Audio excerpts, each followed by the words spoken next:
Olá, meu nome é Rodrigo Gomes, sou aluno de graduação em Geografia pela UFRJ e faço parte do Laboratório de Pesquisa Espaços de Sensoriamento Remoto e Estudos Ambientais.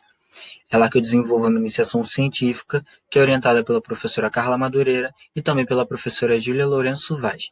E hoje eu vim falar um pouco sobre a minha pesquisa, que tem como título uma análise comparativa das dinâmicas socioespaciais das regiões metropolitanas do Rio de Janeiro e São Paulo nos últimos 34 anos com suporte do geoprocessamento.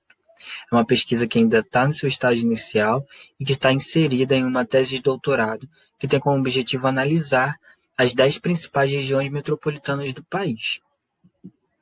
Bom, fazendo uma breve introdução, o processo de crescimento das cidades e também do aumento populacional são quase inevitáveis, né? Nesse sentido, não só o surgimento, mas também o aumento da complexidade das regiões metropolitanas acabam sendo fomentados. No Brasil não é diferente, esses processos também acontecem e existem diversas regiões metropolitanas, né? Por causa disso, aqui no Brasil, mas entre elas se destacam a região metropolitana do Rio de Janeiro e a região metropolitana de São Paulo. São duas regiões metropolitanas muito importantes em escala nacional, são as duas mais populosas do país e também são regiões metropolitanas que se integram muito, né? Tem uma forte relação que é marcada pelos diversos fluxos que acontecem entre elas duas. Nesse sentido, o trabalho tem como objetivo fazer uma análise espaço-temporal da expansão da malha urbana nessas duas regiões metropolitanas, né? Para que a gente consiga compreender os ritmos e caminhos preferenciais dessa urbanização e, após isso, associar os dados populacionais aos dados espaciais, né? E a gente espera que com isso a gente consiga entender, né, como essas duas regiões metropolitanas se relacionam, né? Detectar as principais similaridades e as principais diferenças que existem entre essas duas regiões metropolitanas. Bom, para isso, a gente utilizou mapas do projeto Map Biomes, que é uma rede colaborativa que gera séries históricas anuais de uso e cobertura do solo para todo o país, sendo esses dados processados em ambiente SIG no ArcMap, onde a gente pôde recortar esses mapas para as duas regiões metropolitanas, utilizando apenas dados de expansão urbana nos diferentes anos. Um exemplo disso é esse GIF, que mostra para a gente, nos diferentes anos, a área urbana da região metropolitana do Rio de Janeiro, né, a título de exemplo.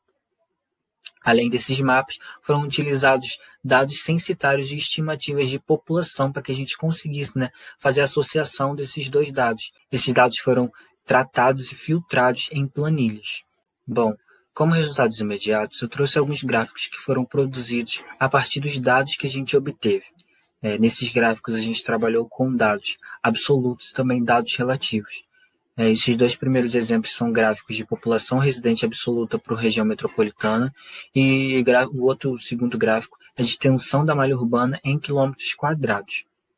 Por se tratarem de dados absolutos, nesses dois casos, ocorreu uma tendência de crescimento constante, né? Estabelecendo, de certa forma, um padrão, uma coisa que a gente pode ressaltar como um ponto em comum de expansão, né, da malha urbana e de crescimento da população nessas duas regiões metropolitanas.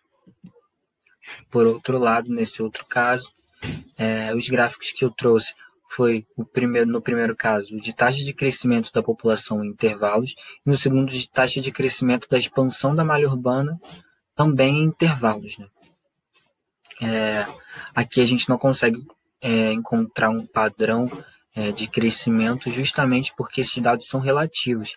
Eles nos dizem basicamente o ritmo com que a expansão que a gente pode ver nos gráficos de crescimento absoluto, né, em qual ritmo que essa expansão cresceu.